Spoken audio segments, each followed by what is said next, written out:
మల్లయ్య కొండపై మైనింగ్ రాబందులు. మల్లయ్య కొండ జోలికొస్తే మాడి మసైపోతారు.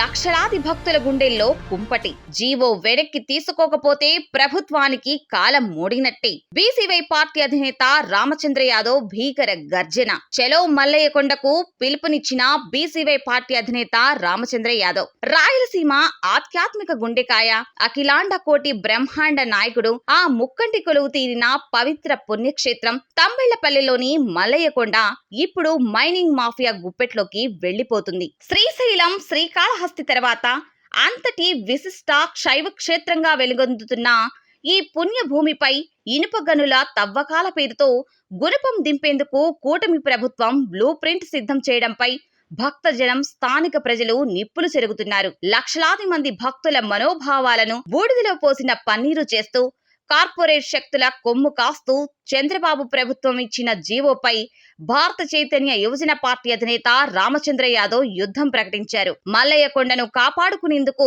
ప్రభుత్వ అరాచకాలను అడ్డుకునేందుకు చలో మల్లయ్య కొండకు పిలుపునిచ్చారు. మల్లయ్య కొండ జోలికొస్తే మాడి మసైపోతారు. ఆ ముక్కంటి మూడో కన్ను తెరిస్తే మీ కుర్చీలు తగలబడిపోవడం ఖాయమంటూ రామచంద్ర యాదవ్ ప్రభుత్వానికి అత్యంత ఘాటైన హెచ్చరికలు జారీ చేశారు. అసలు మల్లయ్య కొండలో ఏం జరుగుతుంది?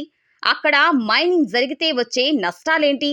ఎవరెవరు రోడ్డున పడబోతున్నారు అనే నిజాలను రామచంద్ర యాదవ్ సమాజం ముందు పెట్టారు. దాదాపు 6,700 హెక్టార్ల విస్తీర్ణంలో పచ్చటి అడవులతో, అరుదైన వనమూలికలతో వీరాజిల్లుతున్న మల్లయ్య కొండ రిజర్వ్ ఫారెస్ట్ ఏరియాలో సాధుకొండ, చిన్నరకొండ, ఇనుము కొండలను పిండి చేయడానికి ప్రభుత్వం కుట్ర పన్నింది. ఇందులో ఏకంగా 1,550 హెక్టార్ల విస్తీర్ణాన్ని ఐరన్ ఓర్ వెలికితీత కోసం ఆంధ్రప్రదేశ్ ఖనిజాభివృద్ధి సంస్థకి కట్టబెడుతూ లైసెన్స్ ఇచ్చింది. ఈ మైనింగ్ గనుక ఇక్కడ మొదలైతే తంబెళ్లపల్లె నియోజకవర్గంతో పాటు చుట్టుపక్కల ప్రాంతాల ఉనికి పూర్తిగా ప్రమాదంలో పడుతుంది. మొదటగా ఈ మైనింగ్ వల్ల శతాబ్దాల నాటి పవిత్ర శైవ క్షేత్రం భక్తుల నమ్మకాలు పూర్తిగా ధ్వంసమైపోతాయి. కొండలను పిండి చేస్తూ పెట్టే భారీ డైనమిక్ బ్లాస్టింగ్ల వల్ల ప్రధాన ఆలయ నిర్మాణానికి ముప్పు వాటిల్లుతుంది. రెండవది పర్యావరణ విపత్తు. ఈ అడవుల్లో ఉండే ఎన్నో అరుదైన వన్యప్రాణులు, ఔషధ మొక్కలు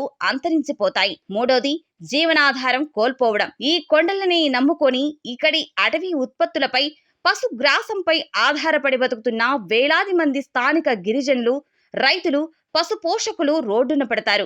మైనింగ్ వల్ల వచ్చే గులాబీ రంగు ఇనుప దుమ్ము, రసాయనాల వల్ల భూగర్భ జలాలు పూర్తిగా కలుషితమై చుట్టుపక్కల వందలాది ఎకరాల వ్యవసాయ భూములు బంజరు భూములుగా మారిపోతాయి. పంటలు పండక రైతులు కలుషిత గాలితో ఊపిరితిత్తుల వ్యాధుల బారిన పడి స్థానిక ప్రజలు సర్వనాశనం అయిపోతారు. ఇంతటి భారీ నష్టం ముంచుకొస్తున్నా ప్రభుత్వం కళ్లు మూసుకొని కూర్చోవడం దుర్మార్గం. నాడు ప్రతిపక్షంలో ఉన్నప్పుడు ఇదే సాధుకొండలో మైనింగ్ కు వ్యతిరేకంగా గొంతు చించుకొని నీతులు చెప్పిన చంద్రబాబు నాయుడు నేడు ముఖ్యమంత్రి పీఠం ఎక్కగానే మైనింగ్ మాఫియాకు రెడ్ కార్పెట్ పరుస్తూ పచ్చ జెండా ఊపడం ఆయన నయవంచనకు, ద్వంద్వ నీతికి నిదర్శనమని రామచంద్ర యాదవ్ మండిపడ్డారు. మరోవైపు పొద్దున లేస్తే సనాతన ధర్మం, హిందూ ధర్మ రక్షణ అంటూ లెక్చర్లు ఇచ్చే ఉప ముఖ్యమంత్రి పవన్ కళ్యాణ్ 3 కొండల ముక్కంటికే ఈ రోజు ఇంతటి ఘోరమైన కీడు తలపెడుతుంటే ఎందుకు నోరు మెదపడం లేదని నిలదీశారు. మీ సనాతన ధర్మ రక్షణ కేవలం ఓట్ల కోసమేనా?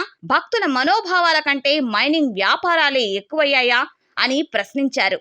ఈ అరాచకాలను చూస్తూ ఊరుకునే ప్రసక్తే లేదని, ఆ మల్లయ్య కొండ స్వామి ఆశీస్సులతో శివ భక్తులను, స్థానిక బాధితులను ఏకం చేసి జూలై 8న కొండపైనే తేల్చుకుంటామని రామచంద్ర యాదవ్ హెచ్చరించారు. ఇప్పటికైనా ప్రభుత్వం బుద్ధి తెచ్చుకొని ఆ అక్రమ మైనింగ్ జీవోను వెనక్కు తీసుకోకపోతే బీసీవై పార్టీ ఆధ్వర్యంలో ఈ ఉద్యమం దావానలంగా మారి రాష్ట్ర వ్యాప్తంగా కూటమి ప్రభుత్వాన్ని దహించివేయడం ఖాయమని తీవ్ర స్వరంతో హెచ్చరించారు.